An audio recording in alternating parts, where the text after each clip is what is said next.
2022 के साल में जितनी उथल पुथल नहीं हुई उससे ज्यादा उथल पुथल आने वाले 2023 में होने वाली है।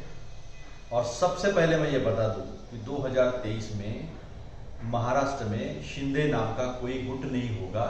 वो भाजपा के चुंगल में पूरी तरह से फंस चुके हैं। जिस तरह से ये बिसात रची गई है और जनता के सारे मुद्दों की अनदेखी की गई है, फिर वो बेरोजगारी हो, बेताशा बढ़ती महंगाई हो, किसानों के मुद्दे हो, महिलाओं के सुरक्षा की बात हो या कानून व्यवस्था की बात हो, हर बात में इस सरकार ने मात खाई है और महाराष्ट्र को पीछे लेके जाने का काम किया है। मानो सत्ता ही इसलिए हासिल की थी कि गुजरात के लिए कुछ कर पाए।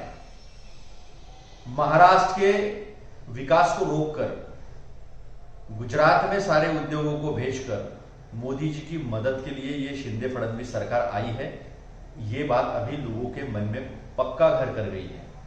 50 खोके एकदम ओके, हमें हमसे लेना देना है, हमारे विकास से लेना देना है, जनता के विकास से कोई लेना देना नहीं है। इस तरह का वर्तन इस शिंदे फडणवीस सरकार का अब तक रहा है। अभी जो अधिवेशन हुआ महाराष्ट्र की असेंबली का, उसमें भी जनता के प्रति किसी भी तरह की संवेदनशीलता का परिचय न देते हुए हम कैसे सही है और विपक्ष को जितनी गाली दे सकते, जितना भला बुरा कह सकते, उसी कहने में इन्होंने बिता दिए।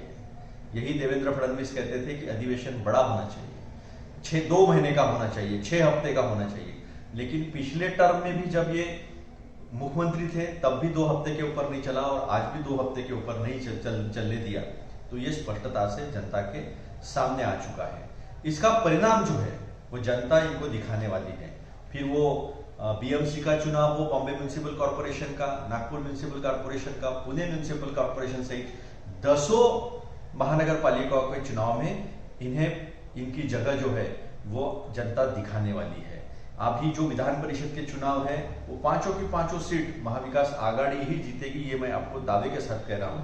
और इस बार इस दर्दनाक, इस बुरी तरह से जनता इनको हराने वाली है कि आने वाले 25 साल तक बीजेपी हमें सत्ता दो ये बोल भी नहीं पाएगी।